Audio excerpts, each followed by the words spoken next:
మీ అందరికీ శుభోదయం. నా పేరు డాక్టర్ అబ్బాస్. ఈరోజు మనము ఒక కొత్త సబ్జెక్టు, కొత్త పాఠంతో మనం ఈరోజు కొత్త పాఠాన్ని మరొక ఇంట్రెస్టింగ్ పాఠాన్ని ఈరోజు మనం నేర్చుకుందాం. మనము అసలు ప్రతి శాస్త్రం కూడా ఎక్కడో ఒక చోట ఒక పుట్టుక అంటూ ఉంటుంది. అదేవిధంగా ఇప్పుడు ఎన్నో మనం మానవ సమాజం మారుతున్న కొద్దీ ఎన్నో కొత్త శాస్త్రాలు వస్తూ ఉంటాయి. పాతవి కొన్ని పాతపడిపోతూ ఉంటాయి, కొత్త శాస్త్రాలు వస్తుంటాయి. అవి మానవ సమాజం అనేది తన అవసరాల రీత్యా రకరకాలైనటువంటి ఈ యొక్క శాస్త్రాలని కనుక్కోవడము, అది అది అది ఇంతింతై వటుడింతై పెద్ద పెరగడం అనేది జరుగుతుంది. అట్లే విధంగా సోషియాలజీ కూడా ఒక కొత్త సామాజిక శాస్త్రంలో 18వ శతాబ్దంలో 19వ శతాబ్దంలో మొదలైనప్పటి నుంచి అసలు దాని యొక్క introduction to sociology and anthropology. Sociology అనేది మన యొక్క సబ్జెక్టులో ఇది 2వ యూనిట్లో మనం పాఠం మాట్లాడుకుంటున్నాం. అంటే ఈ యొక్క ప్రతి శాస్త్రం కూడా దానికి ఒక పరిచయ కార్యక్రమం అంటూ ఉంటుంది. ఈ రోజు మన భాగ్యం ఏంటి అంటే, మన పాఠంలో మన భాగ్యం ఏంటి అంటే సోషియాలజీని మీకు అసలు పరిచయం చేసేసి ఆ సోషియాలజీ అంటే ఏంటి, దాంట్లో దాన్ని ఎవరు దాన్ని ఫౌండ్ చేశారు, ఆ తర్వాత వేరే వాళ్ళు ఎంతమంది దాంట్లో కాంట్రిబ్యూట్ చేశారనే విషయాన్ని ఈరోజు మనం పాఠంలో తెలుసుకుందాం. అయితే ఇక్కడ మనము ప్రతి శాస్త్రం కూడా ఒక పుట్టుక ఉంటుంది. ఆ పుట్టుకతో పాటుగా తర్వాత రకరకాలైనటువంటి అభివృద్ధి చెంది ఒక గొప్ప శాస్త్రంగా అది అభివృద్ధిలోకి వస్తుంది. దాని వెనకాల కొన్ని వందల మంది శాస్త్రవేత్తలటువంటి కృషి ఉంటుంది. అది ఏ శాస్త్రం అని తీసుకోండి, మీరు జియోగ్రఫీ తీసుకోండి, సోషియాలజీ తీసుకోండి, ఆంథ్రోపాలజీ తీసుకోండి, లేకపోతే ఫిజిక్స్ తీసుకోండి, కెమిస్ట్రీ తీసుకోండి, ఎకనామిక్స్ తీసుకోండి, మ్యాథమెటిక్స్ తీసుకోండి. ఏ శాస్త్రమైనా కానీ కొన్ని వందల మంది శాస్త్రజ్ఞతలు వాళ్ళు ఎవరో మొదలు పెడతారు. ఆ తర్వాత వచ్చిన వాళ్ళు దాన్ని అభివృద్ధి చేసుకుంటూ అది ఇంతింతై వటుంటే అన్న చందన అది పెరుగుతూ పోతుంది. అదేవిధంగా మన సామాజిక శాస్త్రం కూడా ఇది 19వ శతాబ్దంలో పారిశ్రామిక విప్లవంతో మన యొక్క సామాజిక శాస్త్రం యొక్క ఆవిర్భావం జరిగిందని చెప్పొచ్చు. అప్పటి వరకు ఉన్నటువంటి సామాజిక శాస్త్రాలు ఏం చేసేటి అంటే రాజనీతి శాస్త్రం కానివ్వండి, లేకపోతే మా ఆర్థిక శాస్త్రం కానివ్వండి, ఇవి ఎక్కువగా రాజనీతి గురించి వాటి గురించి మాట్లాడేవారు. ఇవి ఎప్పుడు కూడా ఒక సమాజం గురించి ప్రత్యేకంగా ఒక శాస్త్రం అంటూ ఏం లేకుండే 19వ శతాబ్దం వరకు. అయితే 19వ శతాబ్దంలోనే ఈ యొక్క సామాజిక శాస్త్ర ఆవిర్భావం అనేది జరిగింది. జరిగిన తర్వాత దాని యొక్క పితామహుడు ఎవరు, ఆ తర్వాత అది ఎట్లా అభివృద్ధి చెందింది అనేది మనం పాఠం లోపల పోయిన కొద్దీ మనం తెలుసుకుందాం. ఈ రోజు పాఠం యొక్క ప్రధాన లక్ష్యాలు ఏంటంటే, సామాజిక శాస్త్రంతో మానవ శాస్త్రము ఏ విధంగా సంబంధాన్ని కలిగి ఉంది, సామాజిక శాస్త్రం మరియు సామాజిక మానవ శాస్త్రం ఏ విధంగా సంబంధాన్ని కలిగి ఉంది, అదేవిధంగా సామాజిక శాస్త్రం మరియు సామాజిక మానవ శాస్త్రం యొక్క ఆవిర్భావం ఎట్లా జరిగింది, దాని చరిత్ర ఏంటి, ఆ తర్వాత సామాజిక శాస్త్రం మరియు సామాజిక మానవ శాస్త్రం యొక్క సారూప్యతలు మరియు వ్యత్యాసాలు. అంటే ఈ యొక్క మనం సోషియాలజీ అనేది సోషల్ ఆంథ్రోపాలజీ లేకుంటే ఆంథ్రోపాలజీకి గల ఎటువంటి సంబంధాలు అనేది కూడా ఈ రోజు మనం పాఠంలో తెలుసుకుంటాం. సమకాలీన కాలంలో సామాజిక శాస్త్రం మరియు సామాజిక మానవ శాస్త్రం యొక్క స్వభావాన్ని అర్థం చేసుకోవడం. అంటే 20వ శతాబ్దంలో ఈ యొక్క సోషియాలజీ కానీ మానవ అభివృద్ధి శాస్త్రం కానీ ఎట్లా అభివృద్ధి చెందాయి, 20వ శతాబ్దంలో ఇవి ఎటువంటి పాత్రను పోషిస్తున్నాయి అనేది కూడా ఈ రోజు మనం పాఠంలో తెలుసుకుందాం.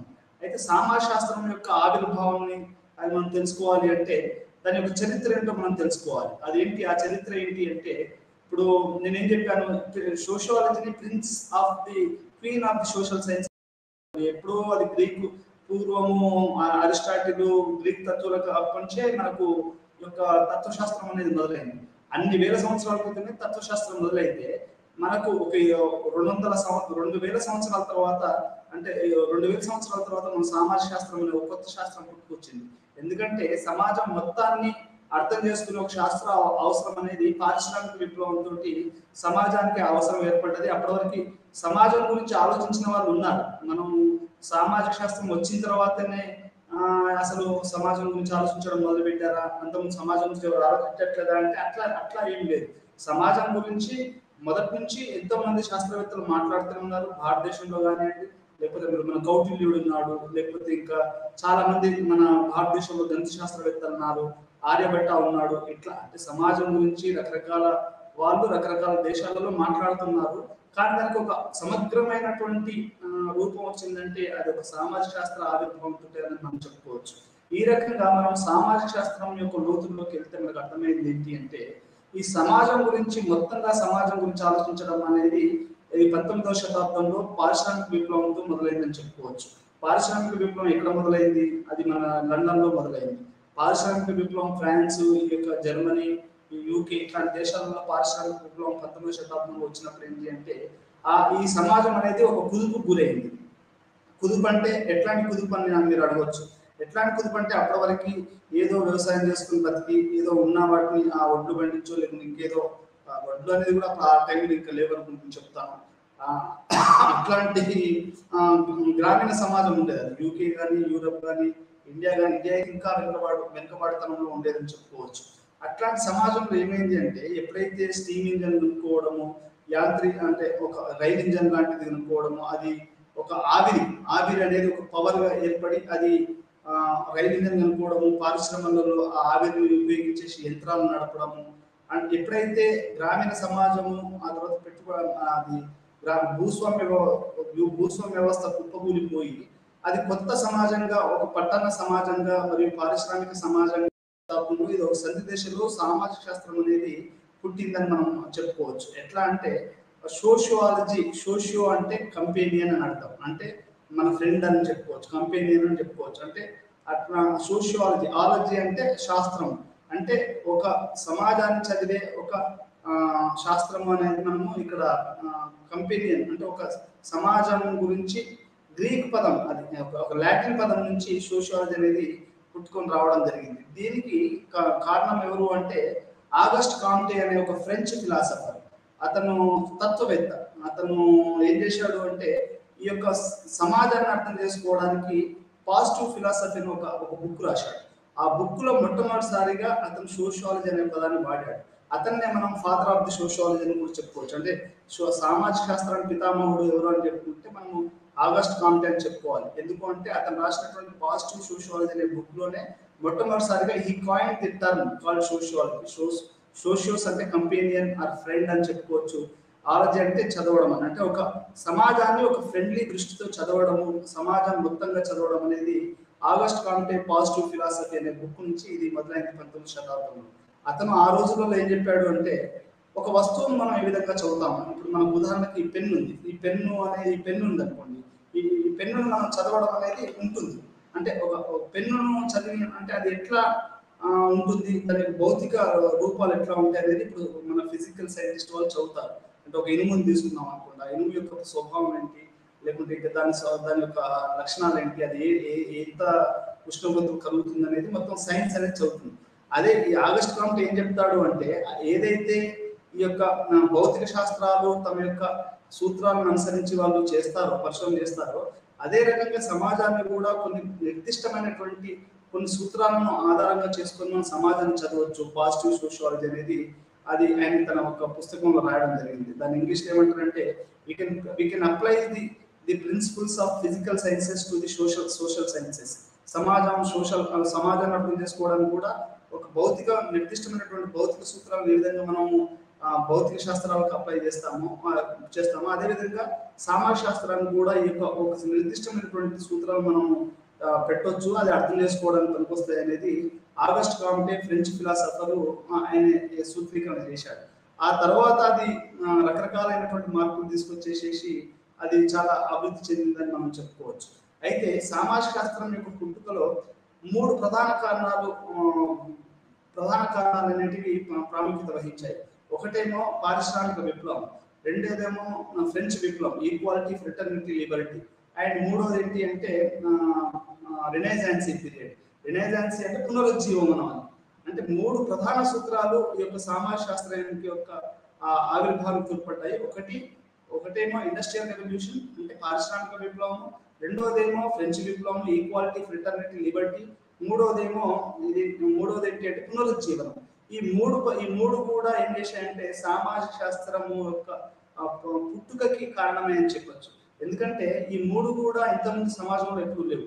ఒక పరిశ్రమలు భారీ ఎత్తున పెట్టడము, అంటే ఒక పెద్ద వస్తువును ఉత్పత్తి చేయడం అనేది ఏదో అంటే యూరప్ సమాజమైనా కానీ అమెరికన్ సమాజమైనా ఎట్లా ఉండేది అంటే అంత వ్యవసాయం చేసుకుని బతకడము, ఆ వచ్చిన వ్యవసాయంలో ఉన్నటువంటి పంటను వాళ్ళు చేయడం తప్ప ఒక పరిశ్రమను ఎంచుకోవడము, శ్రమ విభజన చేయడము, ఒక వస్తువుని భారీ స్థాయిలో అది ఉత్పత్తి చేయడం అనేది అప్పుడు అది ఒక కొత్తది అన్నట్టు. సమాజానికి అంతకుముందు ఎప్పుడు అట్లా లేకుండే.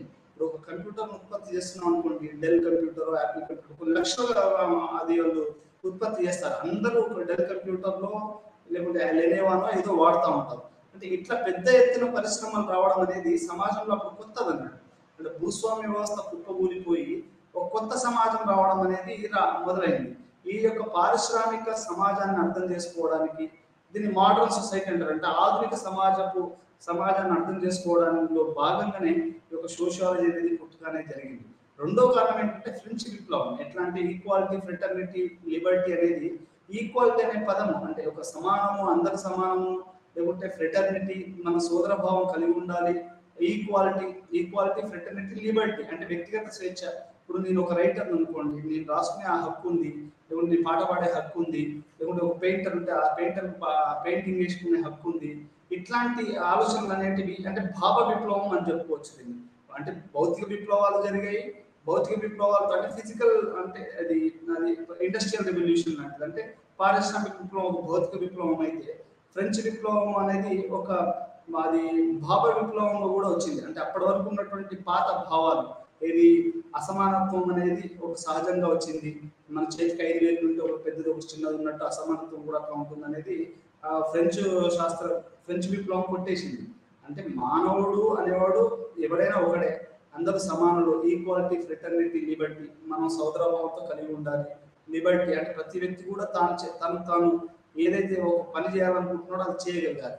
భారతదేశం లాంటి సమాజంలో ఏంటంటే ఇది కుల సమాజం కాబట్టి ఎక్కువ కులము వర్గం ఉంది కాబట్టి ఈ కులంలో ఒక కులంలో పుడితే ఒక కులంలోనే ఆ పని చేయాలని అది ఉంది. అయితే ఇది అంటే వ్యక్తిగత స్వేచ్ఛ అది. ఇప్పుడు ఒక అబ్బాయి, ఒక అమ్మాయి ఒక దళిత కుటుంబంలోనో, ఒక గిరిజన కుటుంబంలోనో, ఒక మైనారిటీ కుటుంబంలోనో, లేకపోతే ఒక వెనుకబడ్డ తరగతుల కుటుంబంలో పుట్టిన పిల్లోడు అమ్మాయికి ఏదో ఒకటి చేయాలని కోరిక ఉంది అనుకోండి, అది ఆ స్వేచ్ఛ అంటే దాని లిబర్టీ అంటారు. ఆ స్వేచ్ఛ అమ్మాయికి ఉండాలి, అమ్మాయికి కానీ అబ్బాయికి కూడా ఉండాలి. అది అంతకుముందు ఇప్పుడు మన కులాహంకారులు కానీ మతాహంకారులు కానీ, నువ్వు పలానా కులంలో పుట్టావు కాబట్టి, పలానా మతంలో పుట్టావు కాబట్టి నువ్వు అదే పని చేయాలంటారు. అదేంటంటే వ్యక్తిగత స్వేచ్ఛకు అది అడ్డం కన్నాడు. అంటే ఇట్లాంటి భావ విప్లవం అనేది ఫ్రెంచ్ లో రావడం అనేది ప్రపంచానికి మొత్తము, ఇప్పుడు ఫ్రాన్స్ అనేది ప్రపంచానికి ఈ భావ విప్లవాన్ని ఇచ్చింది. అది ఇప్పుడు మనం భారతదేశ రాజ్యాంగం కానివ్వండి, లేకపోతే ప్రపంచంలో చాలా రాజ్యాంగాన్ని ఈక్వాలిటీ, ఫ్రెటర్నిటీ, లిబర్టీ అనే 3 ప్రధాన సూత్రాలు మొత్తం ప్రపంచాన్ని మార్చాయని చెప్పుకోవచ్చు. ఎందుకంటే అప్పటి వరకు మన మానసిక స్వభావం ఎట్లా ఉండేది అంటే, మనుషులంతా అంటే ఇప్పుడు మన గ్రీక్ తాత్వికులు కూడా ఆ రోజుల్లో బానిసత్వాన్ని వాళ్ళు సపోర్ట్ చేశారు. అంటే ఆ రోజుల్లో ఆ కాలంలో వాళ్ళు బానిసలు ఉండవలసిందే అని చెప్పారు. అంటే మరి అట్లాంటి దాన్ని వ్యతిరేకించి అట్లాంటి భావాన్ని మొత్తం తుడిచిపెట్టేసేసి, లేదురో బాబు వాడు కూలీలైనా, లేకుంటే భూస్వాములైనా, పెట్టుబడిదారులైనా, శ్రామికులైనా అందరూ ఒకటే, ఈక్వాలిటీ అనేది ఉండాలి అనేది ఈ భావ విప్లవం అనేది ఫ్రెంచ్ లోనే వచ్చింది.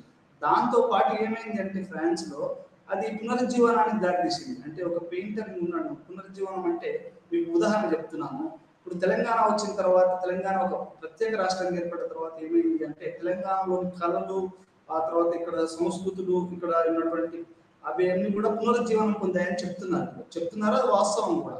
ఎట్లా అంటే మీకు బతుకమ్మ పండుగ ఉందనుకోండి, బతుకమ్మ పండుగ ఈరోజు తెలంగాణ రాష్ట్రానికి ఒక అఫీషియల్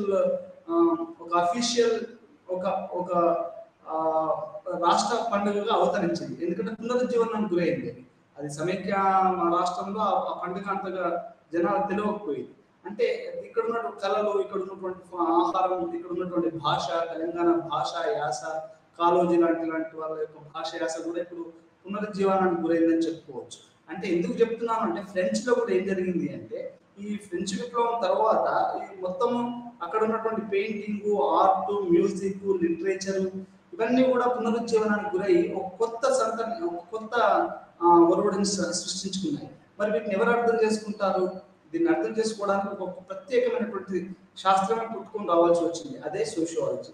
ఇప్పుడు ఈ మూడింటి ఆధారంగా, ఒకటేమో ఇండస్ట్రియల్ రెవల్యూషన్ అంటే పారిశ్రామిక విప్లవము, రెండోది ఫ్రెంచ్ విప్లవము అంటే ఈక్వాలిటీ, ఫ్రెటర్నిటీ, ఇట్లాంటి భావ విప్లవాలు, ఆ తర్వాత పునరుజ్జీవము అనేది, ఈ 3 కూడా సామాజిక శాస్త్రం యొక్క పుట్టుకు కారణమైనది మనం చెప్పుకోవచ్చు.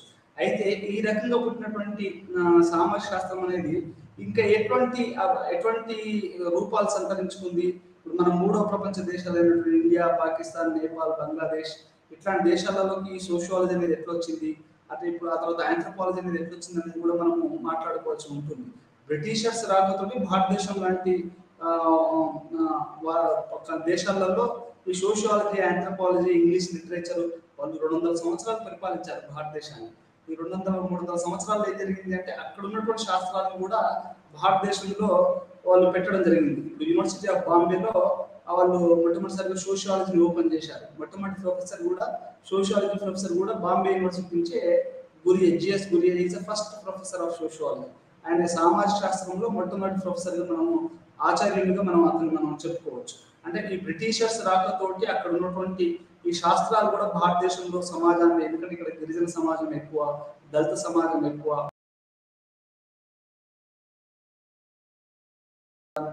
ఇక్కడ ఆచారాలని, హిందూ ఆచారాలని, ముస్లిం ఆచారాలని, క్రిస్టియన్ ఆచారాలను అర్థం చేసుకోవడానికి గాను ఈ సామాజిక శాస్త్రము మరియు ఈ యొక్క మానవ శాస్త్రం అనేది భారతదేశంలోకి బ్రిటిష్ వాళ్ళ రాకతోటి ఇది మొదలైందని మనం చెప్పుకోవచ్చు. ఈ రకంగా భారతదేశంలో ఈ యొక్క సోషియాలజీ కానీ ఆంథ్రోపాలజీ కానీ అవి పరిచయాలు భారతదేశానికి పరిచయమని చెప్పుకోవచ్చు. ఈ రోజులో కొన్ని వందల వేల కాలేజీలలో, డిస్టెన్స్ ఎడ్యుకేషన్స్లలో సోషియాలజీ, ఆంథ్రోపాలజీ విరివిగా ఎక్కడ పడితే అక్కడ ఉండడం అనేది జరుగుతుంది. మళ్ళీ సోషియాలజీలో కూడా ఈ యొక్క ఇది మన మన ఏంటి ఎన్విరాన్మెంటల్ సోషియాలజీ అంటే ప్రకృతి ఎన్విరాన్మెంటల్ సోషియాలజీ అంటే అనేది ఇంకా ఈరోజు ఎందుకంటే ఈ పొల్యూషన్ ఇవన్నీ పెరగడం వల్ల ఎన్విరాన్మెంటల్ సోషియాలజీ అనేది చాలా హైలైట్ అవుతుంది. అంటే అంటే ఈ యొక్క సామాజిక శాస్త్రం అనేది రకరకాలైనటువంటి అది పరిణామాలు చెంది ఈరోజు ఒక పరిపూర్ణమైనటువంటి ఒక సబ్జెక్ట్ గా చాలా మంది ఈ యువత, ఆ తర్వాత ఈ ఆధునిక సమాజంలో చాలా మంది అమ్మాయిలు, అబ్బాయిలు ఈ యొక్క సబ్జెక్ట్ ని తీసుకోవడం అనేది జరుగుతుంది. అంటే ఇక్కడ మనం అర్థం చేసుకోవాల్సింది ఏంటి అంటే ఇట్లాంటి పుట్టుకున్నటువంటి సామాజిక శాస్త్రము ఆ తర్వాత ఎటువంటి గురైంది, అది సమాజాన్ని ఎట్లా అర్థం చేసుకోవడానికి అర్థమైందని కూడా మనం అర్థం చేసుకోవాలి. అయితే దీని ముందు ఇంకొకటి మీకు చెప్పాలి. అంటే ఈ ఒక సామాజిక శాస్త్రమే ఒకటే ఈ సమాజం గురించి మాట్లాడుతుందా, అది అంటే దానికే మనం విలువనివ్వాలా అంటే అలా ఏం లేదు. ఎందుకంటే సమాజం గురించి ఆలోచించడం అనేది ఈ రోజే కాదు, మనిషి పుట్టినప్పటి నుంచి నాకు తెలిసి వాడు సమాజం గురించి ఆలోచించడం మొదలుపెట్టాడు, ప్రకృతి గురించి ఆలోచించడం మొదలుపెట్టాడు. అట్లా మనం కనుక చూస్తే గ్రీక్ ఫిలాసఫర్ అయినటువంటి అరిస్టాటిల్ కానివ్వండి, లేదా సోక్రటీస్ కానివ్వండి, వీళ్ళిద్దరిని మనం సమాజం గురించి ఆలోచించినటువంటి మొట్టమొదటి వ్యక్తుల క్రీస్తు పూర్వం 4వ శతాబ్దం 5వ శతాబ్దంలో వీళ్ళు సమాజం గురించి ప్రాథమికంగా ఆలోచించిన మొట్టమొదటి శాస్త్రవేత్తలకు మనము చెప్పుకోవచ్చు. ఎందుకంటే మీ అందరికీ తెలుసు సోక్రటీస్ ఎట్లా విషయం ఇచ్చి చంపారు, ఆయన సాయకుడు, ఆయన ఏ రకంగా ప్రశ్నలు అడిగేవాడు జనాన్ని, వాళ్ళ భార్య అతను ఎట్లా హింసించేదనని మనకు చాలా పాటలు మీరు చిన్నప్పుడు మీ స్కూల్లో చదువుకొని ఉంటాడు, ఆ తర్వాత మీరు చాలా చోట్ల యూట్యూబ్లో అక్కడ చదివి ఉంటారు. అంటే సమాజం గురించి ఆలోచించడం అనేది ఒక సోషియాలజిస్టులు, ఒక మానవ శాస్త్రం సంబంధించినటువంటి వాళ్ళు, నాలాంటి వాళ్ళు, ఇంకెవరో సమాజ శాస్త్రం చదివిన వాళ్ళే ఆలోచించడము, రాయడము, ఆ సిద్ధాంతాలను అర్థం చేసుకోవడం అనేది కాదు. ఎందుకంటే మానవుడు పుట్టినప్పటి నుంచే మానవ శాస్త్రం, మానవ సమాజం గురించి ఆలోచించడం అనేది అది మొదలైందని మనం చెప్పుకోవచ్చు. ఈ రకంగా మానవ సమాజం గురించి ఆలోచించడం అనేది క్రీస్తు పూర్వము 3వ 4వ శతాబ్దం 5వ శతాబ్దం నుంచి మొదలైందని చెప్పుకోవచ్చు. ఉదాహరణ చెప్పుకుంటే మన భారతదేశంలో బౌద్ధిజం ఉంది, ఆ తర్వాత చార్వాకులు ఉన్నారు, వాళ్ళు కూడా సమాజం ఎట్లాంటి సమాజాన్ని అర్థం వాళ్ళు మనం ప్రత్యేకంగా సోషియాలజిస్ట్ అని చెప్పుకోవాల్సిన అవసరం లేదు, కానీ వాళ్ళు సమాజం గురించి ఆలోచించారు. వాళ్ళు సమాజం, మనిషి ఈ అంతరాలు లేని సమాజాన్ని ఆలోచించారు. గురునానక్ ఉన్నాడు, ముహమ్మద్ ప్రాఫెట్ ఉన్నాడు, క్రైస్ట్ ఉన్నాడు, వీళ్ళందరూ కూడా సమాజాన్ని అంతో ఇంతో వాళ్ళు అర్థం చేసుకుని వాళ్ళదైన శైలిలో వాళ్ళు భాష్యాలు చెప్పడం అనేది జరిగింది. అంటే వాళ్ళు ఒక మతంగా చెప్పడం జరిగింది. అంటే అరిస్టాటిల్ వీళ్ళేమో ఒక వైజ్ఞానిక పరంగా అనేది చెప్పడం జరిగింది. అంటే ఇక్కడ ఎందుకు ఇవన్నీ ఉదాహరణలు చెప్తున్నాను అంటే ఒక సమాజాన్ని అర్థం చేసుకోవడం అనేది మానవ పుట్టుకతోటే మనిషి ఇంకొక మనిషి గురించి ఆలోచించడం, ఈ యొక్క ప్రకృతి గురించి ఆలోచించడం, తన పుట్టుక గురించి ఆలోచించడం, అసలు మొత్తం సమాజం గురించి ఆలోచించడం అనేది క్రీస్తు పూర్వం నుంచే అది గ్రీక్ తత్వవేత్తల నుంచి మొదలైందని చెప్పుకోవచ్చు. ఆ రకంగా అరిస్టాటిల్, సోక్రటీస్ ఈ యొక్క మానవ సమాజాన్ని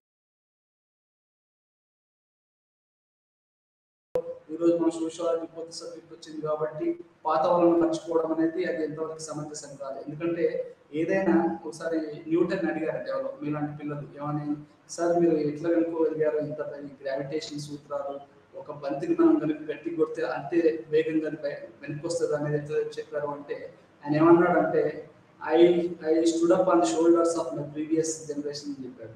అంటే నేను నా గతంలో పరిశోధన చేసినటువంటి శాస్త్రవేత్తల భుజాల మీద నిలబడ్డాను అని. అంటే వాళ్ళు చేసిన పరిశోధనను ఒక ఆధారంగా చేసుకొని నేను కొత్త పరిశోధన చేసి ఈ యొక్క న్యూటన్ సిద్ధాంతాన్ని, ఈ యొక్క గ్రావిటీ అంటే ఈ యొక్క గురుత్వాకర్షణ శక్తి యొక్క సిద్ధాంతాన్ని కనుక్కున్నాడని చెప్పాడు. అంటే అదేవిధంగా మనం ఈరోజు సామాజిక శాస్త్రం కూడా ఎక్కడ నిలబడి ఉంది అంటే అరిస్టాటిల్, ఆ తర్వాత సోక్రటీస్ భుజాల మీద నిలబడే ఈరోజు అన్ని ప్రపంచంలో అంటే సామాజిక శాస్త్రాలలో వాళ్ళ భుజాల మీద నిలబడి ఈరోజు సామాజిక శాస్త్రం కానివ్వండి, మానవాభివృద్ధి శాస్త్రం కానివ్వండి, రాజనీతి శాస్త్రం కానివ్వండి, ఇవన్నీ కూడా ఆర్థిక శాస్త్రం కానివ్వండి, ఇక లేకుంటే ఇంకా సైకాలజీ ఇంకా ఏవేవో ఉన్నాయి, ఇవన్నీ కూడా అరిస్టాటిల్ మరియు సోక్రటీస్ భుజాల మీద నిలబడి వాళ్ళు వేసిన పునాదుల మీద నిలబడి ఈరోజు ఆలోచించడం అనేది వాళ్ళు ఈ యొక్క మనం దీని యొక్క పునాదులు అక్కర్చబడ్డాయని చెప్పుకోవచ్చు. ఆ మధ్య తర్వాత మొదటి దశ అని చెప్పుకోవచ్చు. ఈ సోక్రటీస్ ను ఈ యొక్క అరిస్టాటిల్ మొదటి దశ శాస్త్రవేత్తలుగా మనం పునాదులు వేసిన వాళ్ళగా గుర్తించవచ్చు. ఆ తర్వాత మధ్యయుగాలలో కూడా ఈ యొక్క థామస్ హాబ్స్, అతని కాంటాక్ట్ సిస్టము, ఆ తర్వాత మాంటెస్క్యూ, ఆ తర్వాత ఇట్లాంటి వాళ్ళు కూడా ఈ యొక్క మొత్తము సమాజాన్ని అర్థం చేసుకోవడానికి వాళ్ళు చాలా ప్రభావితం చేశారు మధ్యయుగాల్లో. అది రెండో ఫేజ్ గా మనం చెప్పుకోవచ్చు. అంటే ఈ యొక్క సోషియాలజీ మరియు సోషల్ ఆంథ్రోపాలజీ పుట్టుకకి ఇవి కారణాలు అన్నట్టు. అంటే మొదట్లో వీళ్ళు, తర్వాత రెండో ఫేజ్ ఏంటంటే రూసో, ఆ తర్వాత మాంటెస్క్యూ, వీళ్ళు చేసినటువంటి యొక్క కృషి అనేది, థామస్ హాబ్స్ ఇట్లాంటి వాళ్ళు చేసినటువంటి కృషి అనేది మొత్తం సమాజాన్ని మధ్యయుగాలలో అది ప్రభావితం చేసిందని చెప్పుకోవచ్చు. ఆ తర్వాత మూడో దశ అంటే ఇప్పుడు ఆధునిక యుగం, అంటే మోడర్న్ సొసైటీస్. మోడర్న్ సొసైటీలో చాలా మంది ఉన్నారు. కార్ల్ మార్క్స్ నుంచి మొదలు పెట్టుకుంటే వాళ్ళు ఉన్నటువంటి బూర్డియో, ఇట్లా చాలా రకాల మంది ఈ యొక్క ఆధునిక శాస్త్రవేత్తలు, పొలిటికల్ సైన్స్ లో కూడా ఇప్పుడు రజనీ కొఠారి ఉన్నాడు, అతను ఒక పెద్ద సామాజిక శాస్త్రవేత్త, మన రాజనీతి శాస్త్రవేత్త. ఆ తర్వాత ఇప్పుడు సోషియాలజీలో అనుకోండి, మన సోషియాలజీలో టాల్కాట్ పార్సన్స్ ఉన్నాడు, ఆ తర్వాత టాల్కాట్ పార్సన్స్ ఉన్నాడు ఆధునిక శాస్త్రవేత్తలు, ఆ తర్వాత పిరి బూర్డియో ఉన్నాడు, మిషెల్ ఫూకో ఉన్నాడు. వీళ్ళందరూ కూడా ఈ మొదటి దశ రెండవ దశ శాస్త్రవేత్తలు చేసినటువంటి పరిశోధనల యొక్క పునాదుల మీద వీళ్ళు పరిశోధనలు చేసి కొత్తగా మనకి 20వ శతాబ్దంలో సమాజం ఏ విధంగా ఉందనేది వాళ్ళు ఆవిష్కరించడం అనేది జరిగింది. ఈ రకంగా సామాజిక శాస్త్రానికి పుట్టుక ఉందనేది మనం 3 దశలలో అది మనం దాని యొక్క పుట్టుకను అర్థం చేసుకోవాలి. అప్పుడు మనం ఆధునిక దశలోకి వచ్చాము. ఇప్పుడు ఆధునికాంతర దశ అని చెప్తున్నారు. ఆధునికాంతర దశ అంటే ఏంటంటే, ఆధునికత అనేది రీజన్ అంటే మన హేతువాదం మీద ఆధారపడ్డది. ఆధునికాంతర అనే వాదం అనేది స్వీయానుభూతి మీద, ఎమోషన్స్ మీద, ఫీలింగ్స్ మీద ఆధారపడి ఉన్నది అని చెప్పుకోవచ్చు. అంటే ఇట్లాంటి ఇప్పుడు మనం ఆధునికత కూడా దాటి ఇచ్చి ఆధునికాంతరం వైపు మనం ప్రయాణిస్తున్నాం అనేది కూడా చెప్తున్నారు. ఈ రకంగా మనము ఈ సామాజిక శాస్త్రాన్ని అర్థం చేసుకోవాలి. ఆ సామాజిక శాస్త్రం మన సామాజిక మానవ శాస్త్రం అనేక అంశాలకు సంబంధం కలిగి ఉంది. అయితే ఇప్పుడు మనము ఈ సోషియాలజీకి ఈ రోజు పాఠంలో ఏంటంటే, ఇట్లా పుట్టినటువంటి సోషియాలజీకి మరియు వేరే సబ్జెక్టులు అయినటువంటి ఆంథ్రోపాలజీ, ఆ తర్వాత ఎకనామిక్స్, ఆ తర్వాత పొలిటికల్ సైన్స్, ఆ తర్వాత వీటన్నిటి గురించి ఈ యొక్క సామాజిక శాస్త్రం ఎటువంటి సంబంధాన్ని కలిగి ఉందనేది మనం ఈ రోజు పాఠంలో తెలుసుకుందాం. మొదటగా మనం సామాజిక శాస్త్రం ఆంథ్రోపాలజీతో ఎట్లాంటి సంబంధం కలిగి ఉందని తెలుసుకోవాలి. అంటే ఈ యొక్క పదం నుంచి ఆలజీ అంటే శాస్త్రం అని, అంటే మానవం గురించి చదివే ఒక శాస్త్రంగా ఇది ఆంథ్రోపాలజీ అనేది డెవలప్ అయిందని చెప్పవచ్చు. మరి ఆంథ్రోపాలజీ ఇప్పుడు మనం ఈరోజు సామాజిక శాస్త్రం మరియు మానవాభివృద్ధి శాస్త్రం గురించి 2 సబ్జెక్టుల గురించి మాట్లాడుకుంటున్నాం అంటే, మరి ఆంథ్రోపాలజీ గురించి కూడా మనం ఈరోజు మాట్లాడుకోవాలి కదా. ఆంథ్రోపాలజీ అనే పదము అది కూడా లాటిన్ పదం నుంచి ఆంథ్రోస్ అంటే మానవుడు, ఆలజీ అంటే శాస్త్రం అని అర్థం. ఇట్లా దీని నుంచి ఈ యొక్క ఆంథ్రోపాలజీ అనేది వచ్చింది. అసలు ఆంథ్రోపాలజీ ఎందుకు వచ్చింది, మరి ఇన్ని సబ్జెక్టులు ఉండగా అంటే దానికి ప్రధాన కారణం ఏంటి అంటే, అది బయాలజికల్ సైన్సెస్ నుంచి, అంటే ఒక సహజ మన కెమిస్ట్రీ, ఫిజిక్స్, బాటనీ ఇట్లాంటి వాటి నుంచి ఆంథ్రోపాలజీ, ఫిజికల్ ఆంథ్రోపాలజీ అనేది has very relation with the sciences. అంటే ఇప్పుడు సైన్సెస్ ఎట్లా చదువుతాం, ఇప్పుడు ఫోరెన్సిక్ ఆంథ్రోపాలజీ ఉంటుంది. ఇప్పుడు మా దగ్గర ఉమాపూర్ కాయతను ఒక మేడం గారు ఉండేవారు. ఆమె ఏంటంటే ఫోరెన్సిక్ ఆంథ్రోపాలజీ, అది ఏంటంటే వెరీ నియర్ టు ది మన ఫిజికల్ సైన్సెస్. అట్లా ఆమె నేర పరిశోధనలో ఈ యొక్క ఫోరెన్సిక్ ఆంథ్రోపాలజీ అనేది చాలా ఉపయోగపడుతుంది. ఆమె ఎన్నో అవార్డులు కూడా తీసుకుంది. ఆమె జపాన్లో కూడా నేను ఎంఏ చదివేటప్పుడు ఆమె జపాన్లో కూడా ఎన్నో అవార్డులు పొందింది అన్నట్టు. అట్లా ఈ యొక్క ఆంథ్రోపాలజీ కూడా అది మానవాభివృద్ధి శాస్త్రంగా అభివృద్ధి చెందింది. అయితే దీనికి ఫాదర్ ఎవరన్నా మీరు అడగవచ్చు. అంటే ఇప్పుడు ఈ రెండు సబ్జెక్టుల గురించి మాట్లాడుకున్నప్పుడు రెండింటి యొక్క పుట్టుక చరిత్ర మనం తెలుసుకోవాల్సిన అవసరం ఉంది. ఈ ఆంథ్రోపాలజీ అనేది దాన్ని ఆంథ్రోస్ అంటే అది హ్యూమన్ అని, ఆలజీ అంటే అది స్టడీ అని.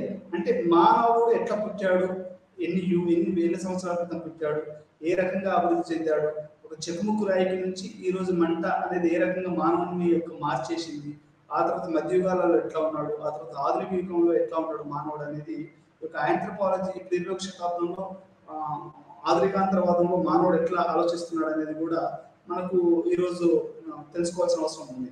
అయితే మనకు సోషియాలజీకి August Comte father of sociology ఉన్నట్టే నేను కూడా ఒకసారి మరీ క్షుణ్ణంగా మన ఆంథ్రోపాలజీ చెప్తే అర్థమైంది ఏంటంటే, దీనికి ఫాదర్ అని మనం చెప్పడం కష్టం. అంటే తండ్రి అని డైరెక్ట్గా ఆంథ్రోపాలజీకి చెప్పడం కష్టం, కానీ Herodotus can be called as in forefront of the ethnography అన్నాడు.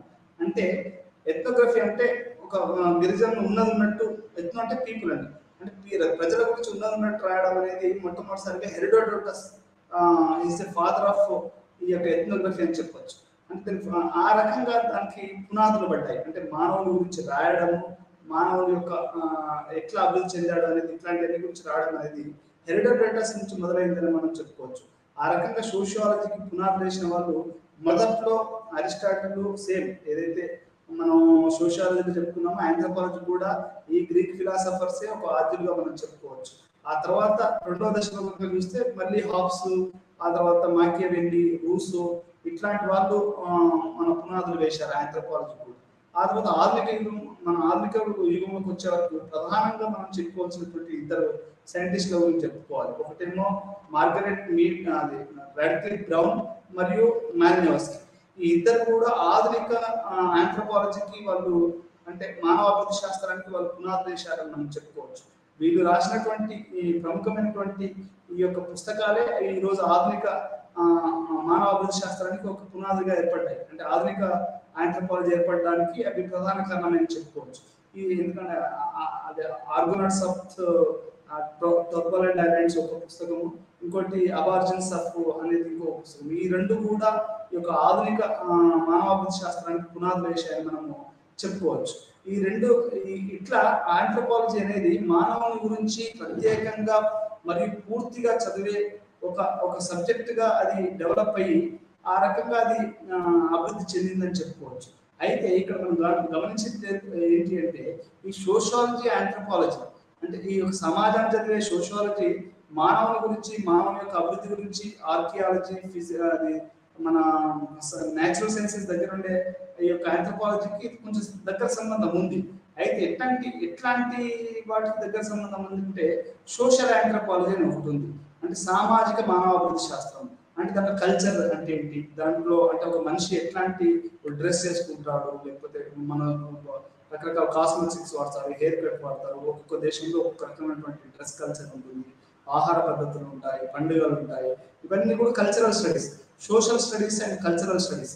ఈ యొక్క సోషల్ ఆంథ్రోపాలజీ మరియు కల్చరల్ ఆంథ్రోపాలజీ అంటే ఆంథ్రోపాలజీ మానవాభివృద్ధి శాస్త్రంలో ఉన్నటువంటి ఈ రెండు ఏదైతే సామాజిక మానవ శాస్త్రము మరియు కల్చరల్ ఈ యొక్క సాంస్కృతిక మానవాభివృద్ధి శాస్త్రానికి మరియు మన యొక్క సోషియాలజీకి చాలా దగ్గర సంబంధం ఉందని మనం చెప్పుకోవచ్చు.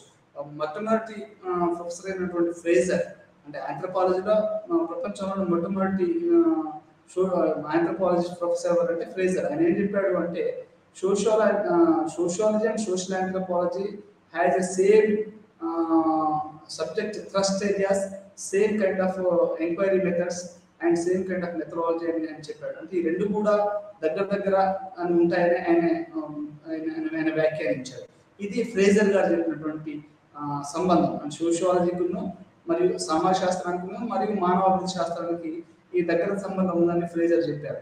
అయితే దీనికి మనం వీటి గురించి మాట్లాడుకునే ముందు కూడా ఇంకొంచెం మనం మానవాభివృద్ధి శాస్త్రం గురించి మనం మాట్లాడుకోవాలి. మానవాభివృద్ధి శాస్త్రాల గురించి సోషియాలజీ తెలియదు. జనరల్ గా ఏమనుకుంటారు అంటే సోషియాలజీ అంటే మోడర్న్ సొసైటీస్ అని ఒక అపవాదం ఉంది. ఏంటి అంటే సామాజిక శాస్త్రవేత్తలు ఆధునిక సమాజాన్ని, అంటే ఇప్పుడు పారిశ్రామిక సమాజం కానివ్వండి, లేకపోతే ఇక్కడ సిటీలు కానివ్వండి, లేకపోతే సిటీలలో స్లమ్స్ ఎట్లుంటాయి, లేకపోతే ఆడవాళ్ళ యొక్క పరిస్థితి ఆధునికతలో ఎట్లా ఉంది, వాళ్ళ ఆరోగ్యాలు ఎట్లా ఉన్నాయి, వాళ్ళ పిల్లల చదువులు ఎట్లా ఉన్నాయి, ఆధునిక చదువు ఎట్లా ఉంది, లేకపోతే ఆధునిక చదువులు ఎవడు పెత్తనం చెలాయిస్తున్నారు, ఇట్లాంటివన్నీ సామాజిక శాస్త్రం చదువుతుంది. Gender, discrimination, caste discrimination, urbanisation, industrialisation, globalisation, ఇట్లాంటివన్నీ కూడా సోషియాలజీ చదువుతారు. అదే మన ఆంథ్రోపాలజీ అయితే ప్రిమిటివ్ సొసైటీస్, అంటే మానవుడు, ఆది మానవుడు, గిరిజనులు, గ్రామీణ, అది రూరల్ రూరల్ సొసైటీస్ చదువుతారని ఒక ఒక అపవాదం ఉంది. ఈ మనకు కొత్తగా అర్థమైంది ఏంటంటే, చాలా మంది అనుకున్నటువంటి సోషియాలజీ అనేది ఆధునిక సమాజాన్ని, ఆంథ్రోపాలజీ అనేది ప్రిమిటివ్, అంటే కొంచెం గ్రామీణ ప్రాంతాలను చదువుతుంది అనేది చాలా శుద్ధ తప్పు అనేది కొత్తగా వస్తున్నటువంటి రిపోర్ట్స్ చూపిస్తున్నాయి. ఈ రోజు ఎంతో మంది సామాజిక శాస్త్రవేత్తలు వాళ్ళు ఆధునిక సమాజాలైనటువంటి సిటీలు కాకుండా గ్రామీణ ప్రాంతాలలో పరిశోధన చేస్తున్నారు. నన్నే ఉదాహరణ తీసుకుంటే, నేను ఒక గిరిజన గ్రామం మీద నా MPhil work, master of philosophy నేను ఒక గిరిజన గ్రామం మీద చేశాను. మరి నన్ను సోషియాలజిస్ట్, నేను సిటీ మీద నా ఎంఫిల్ చేయలేదు, నేను ఒక గిరిజన గ్రామాన్ని చేశాను. అదేవిధంగా చాలా మంది మానవాభివృద్ధి శాస్త్రవేత్తలు సిటీని చదువుతా ఉన్నారు. అంటే ఈ సినిమాల గురించి, లేకపోతే మన పట్టణ జీవితం గురించి వాళ్ళు ఎన్నో పరిశోధన చేశారు. అంటే ఇక్కడ రెండు రకాలు ఉందండి. ఏంటంటే ఏదైతే ఒక అపవాదం ఉందో, ఏ అపవాదం అంటే సమాజ శాస్త్రం అంటే ఆధునిక సమాజం గురించి, మరియు ఆంథ్రోపాలజీ అంటే అదొక గ్రామీణ సమాజం గురించి చదువుతుంది అనే ఒక అపవాదం ఏదైతే ఉందో అది తప్పు అనేది నూతన పరిశోధకులు, నూతన సమాజం అనేది నూతన పరిశోధన రంగం అని తెలియజేస్తుంది. ఇంకొకటి ఇక్కడ ఒకటి చాలా మంచి విషయం చెప్పారు. ఒక నూతన పోకడ ఏంటి అంటే, మొత్తం సామాజిక శాస్త్రాలలో కానివ్వండి, హ్యూమానిటీస్ అంటే మన మానవీయ శాస్త్రాల్లో కానివ్వండి, ఈరోజు హైబ్రిడ్ రీసెర్చ్ అనేది ఒకటి పైకి వచ్చింది. హైబ్రిడ్ రీసెర్చ్ అంటే ఏంటి అంటే, అది నువ్వు మానవాభివృద్ధి శాస్త్రమే తీసుకో, సోషియాలజీ తీసుకో, పేపర్లు ఉంటాయి అన్నట్టు. ఎవరు ఏ పేపర్ అని తీసుకోవచ్చు, క్రెడిట్ సిస్టమ్ అంటారు దాన్ని. అంటే ఎవరు ఏ పేపర్ అంటే అన్ని కలిసిపోయాయి. ఈరోజు హైబ్రిడ్ థింకింగ్, ఒక పిల్లవాడిని సమగ్రంగా అర్థం పెంచాలి అంటే వాడు ఫిజిక్స్ చదవాలి, మ్యాథ్స్ చదవాలి, అదేవిధంగా సామాజిక శాస్త్రాలు, మానవ హక్కులు, అతను కులం అంటే ఏంటి, వివక్షత అంటే ఏంటి కూడా చదవాలి. అప్పుడు నిజమైనటువంటి సైంటిస్టులు ఎదుగుతారు. ఒక సామాజిక స్పృహ ఉన్న వాళ్ళే ఒక గొప్ప శాస్త్రవేత్తలు ఎదుగుతారు అనేది ప్రపంచం ఐన్స్టీన్ దానికి మొదలుపెట్టిన చాలా మంది నిరూపించారు. అంటే ఇక్కడ నేను చెప్పాల్సిన విషయం ఏంటి అంటే, ఈ యొక్క ఏదైతే భేదం ఉందో, ఏదైతే సోషియాలజీకి మరియు ఆంథ్రోపాలజీకి, సమాజ శాస్త్రానికి మరియు మానవ శాస్త్రానికి ఏదైతే మోడర్న్ అండ్ ప్రిమిటివ్ అనుకుంటున్నారో అది తప్పు అనేది మనకు కొత్తగా వస్తున్నటువంటి ఒక పరిశోధన యొక్క అవి చెప్తా ఉన్నాయి, అంటే రిపోర్ట్స్ చెప్తా ఉన్నాయి. ఇది మనము అర్థం చేసుకోవాల్సినటువంటి విషయం. కొన్నిసార్లు ఈ రెండింటి మధ్య సమాజ శాస్త్రానికి మరియు సామాజిక మన మానవాభివృద్ధి శాస్త్రానికి విచారణలోను మరియు మెథడాలజీ అంటే వాళ్ళు చేసినటువంటి పద్ధతులలో కూడా సారూప్యం ఉంది. అయితే ప్రాంతాలు మరియు విచారణ పద్ధతి, అభ్యాసం మరియు సాంప్రదాయ దృష్టి కూడా రెండు విషయాల మధ్య కొన్ని తేడాలు కూడా గమనించవచ్చు. ఇటువంటి వ్యత్యాసాల సారాంశంలో చెందినవి అయినప్పటికీ విశ్వవిద్యాలయ వ్యవస్థలో వివిధ విద్యా విభాగాల్లో మరియు విభాగాల అభివృద్ధిలో భేదాత్మకంగా మారుతాయి. జన్సిటీ సామాజిక శాస్త్రం అనేది సాంఘిక మానవ శాస్త్రం యొక్క సన్నిహిత సహచర క్రమశిక్షణ మరియు రెండు సబ్జెక్టుల వారి సైద్ధాంతిక సమస్యలు మరియు ఆసక్తులు ఎక్కువగా పంచుకుంటాయి అనేది మనకు జాన్సిట్ అనే ఒక సామాజిక శాస్త్రం ఏమంటాడు అంటే, ఈ యొక్క మానవాభివృద్ధి శాస్త్రమును మన సోషియాలజీ అనేది సైద్ధాంతికంగా మరియు సమస్యలను పంచుకోవడంలోనూ ఈ రెండు కూడా సమాన ఆసక్తిని కలిగి ఉంటాయి అనేది 1980లో జాన్సిట్ అనే ఒక సామాజిక శాస్త్రవేత్త నిర్వర్తించారు. అంటే ఈ మానవాభివృద్ధి శాస్త్రంలో ఉన్నటువంటి సామాజిక మానవాభివృద్ధి శాస్త్రము ఆ తర్వాత సోషియాలజీకి చాలా దగ్గర సంబంధం. ఎందుకంటే ఈ రెండు కూడా సైద్ధాంతికంగా మరియు వాళ్ళ క్రమశిక్షణలో కానివ్వండి, లేకపోతే అది మెథడాలజీ అంటున్నాము, అంటే ఏ పరిశోధన విచారణ పద్ధతులలో కానివ్వండి, అవి రెండు కూడా ఒకే పద్ధతులు కలిగి ఉన్నాయి అనేది మనకు ఇక్కడ అర్థమవుతుంది. సామాజిక శాస్త్రం మన సామాజిక స్వభావం, మానవ శాస్త్రం. సామాజిక శాస్త్రాల్లో సాంఘిక శాస్త్రం అంటే చిన్నది, అతి వేగంగా అభివృద్ధి చెందిన విద్యా విభాగాల్లో ఒకటి. సోషియాలజీ అనే పదం లాటిన్స్ పదం సోషియోస్, కంపేనియన్, అసోసియేట్ మరియు గ్రీక్ పదం లోగోస్ అంటే జ్ఞానం నుండి వచ్చింది. సోషియాలజీ అనే పదాన్ని 1838లో ఆగస్ట్ కాంటే రూపొందించారు. సామాజిక శాస్త్రం అనేది మానవ సమాజం శాస్త్రీయ అధ్యయనం, అంటే మనం ఎట్లా పడితే అట్లా అధ్యయనం చేయడం కాదు. ఏదంటే ఒక క్వశ్చనర్ తీసుకోవాలి, లేకపోతే ఒక మెథడాలజీ, దాంట్లో మళ్ళీ ఆడవాళ్ళని ఇంటర్వ్యూ చేయాలి, మగవాళ్ళని చేయాలి, అన్ని కులాల వాళ్ళని చేయాలి, అన్ని మతాల వాళ్ళని చేయాలి. ఎటువంటి మన యొక్క శాస్త్ర పరిశోధనలో ఎటువంటి వివక్షత కానీ అది కానీ ఉండకూడదు. దాన్ని మనం రీసెర్చ్ అదే మన సోషియాలజీ మనకి చెప్తుంది అన్నట్టు. మా సమాజంని శాస్త్రీయంగా అధ్యయనం చేయడం. ఇప్పుడు సమాజాన్ని ఎవరు పడితే వాళ్ళు అధ్యయనం చేయొచ్చండి. బిజినెస్ చేసేవాడు కూడా అధ్యయనం చేస్తాడు. ఏమని, నా బిజినెస్ ఏం చేస్తే ఇది డెవలప్ అయింది, నా కొట్టుకు ఎంతమంది ఎట్లా జనాలు వస్తారు అనేది వాడు కూడా ఒక చిన్నపాటి పరిశోధన చేసి కొట్టు పెడతాడు. అంటే అట్లాంటి కొట్టు పెట్టేటోడే ఒక అంత పెద్ద ఒక చిన్న అధ్యయనం చేసినట్టు. ఇప్పుడు మల్టీనేషనల్ కంపెనీలు అయితే పెద్ద పెద్ద పరిశోధనలు చేస్తాయి. ఎవరెవరికి ఏదంటే ఇష్టము, ఎట్లాంటి ఫోన్లు అంటే ఇష్టము, ఎట్లాంటి సెల్ ఫోన్లు అంటే ఇష్టము, ఎట్లాంటి కంప్యూటర్ అంటే ఇష్టము, పెద్ద పెద్ద ఎత్తున రీసెర్చ్ జరుగుతూ ఉంటుంది. మరి అట్లనే సమాజశాస్త్రం సమాజం గురించి ఆలోచించినప్పుడు కూడా చాలా పెద్ద శాస్త్రీయ అధ్యయనం ఉంటుంది. శాస్త్రీయత ఉంటుంది, మెథడాలజీ ఉంటుంది, ఆ తర్వాత సైద్ధాంతిక విషయాలు ఉంటాయి. అది ఆ సైద్ధాంతిక విషయాలను మనం ఎట్లా అడగాలని ఉంటుంది. క్వశ్చన్ ఉంటారా, ఇప్పుడు చదువులేని వాళ్ళని మనం క్వశ్చన్ పెట్టలేము, అది ఓపెన్ ఎండెడ్ క్వశ్చన్ అడగాలి. ఇట్లా చాలా రకాలైనటువంటి మనకు శాస్త్రీయ విషయాలన్నిటికీ సామాజిక శాస్త్రాలలో అధ్యయనాల్లో ఉంటాయని మనకి ఇక్కడ అర్థం చేసుకోవాలి. ఇది మానవ ప్రవర్తన యొక్క సామూహిక అంశాలను నొక్కి చెప్తుంది. ఈ సోషియాలజీ సామూహిక లక్షణాలు అంటే సమాజానికి ఒక సామూహిక లక్షణం ఉంటుందండి. సామూహిక లక్షణం ఏంటి అంటే అందరూ కూడా ఒకరినొకరు గౌరవించుకోవడం, అదొక సామూహిక లక్షణం. ఎవరి గ్రామంలో ఎవరికైనా జరిగితే అందరూ ప్రతిస్పందించడం, అదొక సామూహిక లక్షణం. ఇప్పుడు హైదరాబాద్ లో ఏదైనా జరిగింది అనుకోండి, సిటీ మొత్తం ఒకసారిగా స్పందిస్తుంది. ఏదైనా ఎవరికైనా అన్యాయం జరిగితే స్పందిస్తుంది. అదొక సామాజిక, అది ఒక సామూహిక అంశాలను నొక్కి చెప్తారు. ఇవన్నీ సామూహిక అంశాలు.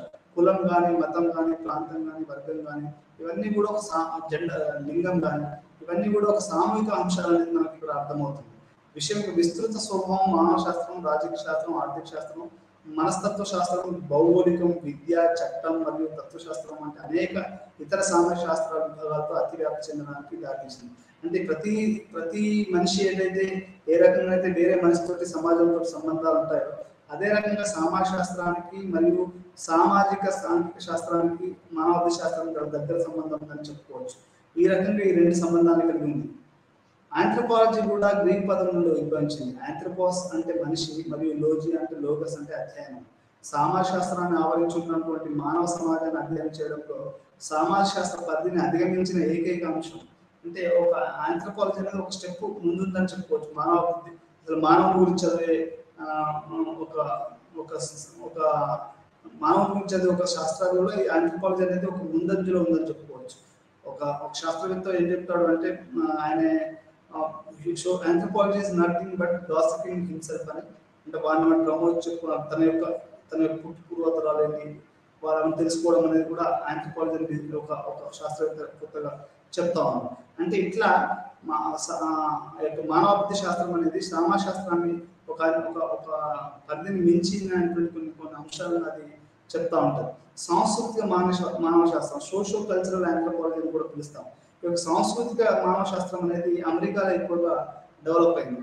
అదే సాంఘిక సమాజ శాస్త్రం, మానవాభివృద్ధి శాస్త్రం అనేది మన యూకేలో ఎక్కువగా అభివృద్ధి చెందిందని చెప్పుకోవచ్చు. మరియు భాషా మానవ శాస్త్రం మరియు వెబర్స్ డిక్షనరీ ప్రకారం అంటే మొట్టమొదటిసారిగా అసలు ఈ యొక్క ఆంథ్రోపాలజీ అనే పదం ఎక్కడ వచ్చిందని మనం చూస్తే మానవ శాస్త్రం అనే పదం 16వ శతాబ్దం చివరి నాటిది.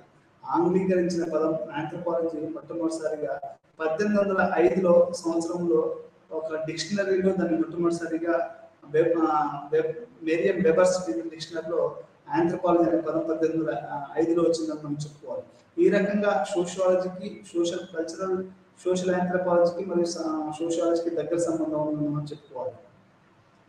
సామాజిక శాస్త్రం యొక్క ఆవిర్భావం మరియు పాత్ర.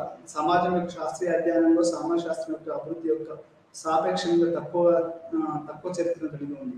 ఇది 19వ శతాబ్దం తొలి భాగంలో ఒక విద్యాపరమైనటువంటి విభాగంగా మాత్రమే ఆవిర్భవించింది. నేనేం చెప్పాను, సోషియాలజీ అనేది యంగెస్ట్ డిసిప్లిన్ సోషల్ సైన్స్ అని చెప్పాను. అంటే అది ఒక క్వీన్ లాంటిది అని చెప్పాను. అంటే కొత్తగా ఆవిర్భవించినటువంటి సమాజంలో దీన్ని అర్థం చేసుకోవడానికి సమాజ శాస్త్రం కూడా కొత్తగా వచ్చింది. దీనికి తక్కువ చరిత్ర ఉంది. దీనికి వేరే పొలిటికల్ సైన్స్ తీసుకున్నాం కొన్ని వేల సంవత్సరాలు, వందలు వేల సంవత్సరాల చరిత్ర ఉంది ఈ రాజకీయ శాస్త్రానికి, రాజనీతి శాస్త్రానికి.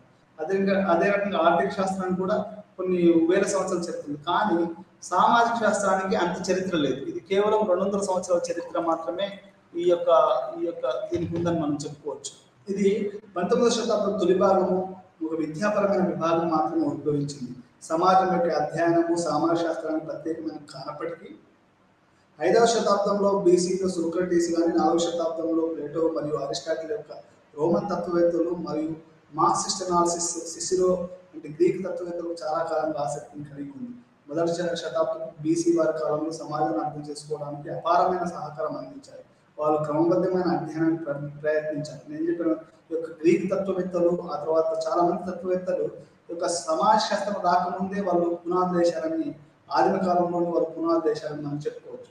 సామాజిక ఆవిర్భావం మరియు చరిత్ర మానవ శాస్త్రం సామాజిక ఆంథ్రోపాలజీ అనేది మానవులను మరియు వారి సంస్కృతిని సమాజాన్ని అధ్యయనం చేసే విభిన్నమైనటువంటి మరియు సమగ్రమైనటువంటి రంగం. ఇది మనిషి యొక్క పూర్తి అంశాన్ని యొక్క ఆంథ్రోపాలజీ అనేది అది చర్చిస్తుంది మనం అర్థం చేసుకోవాలి.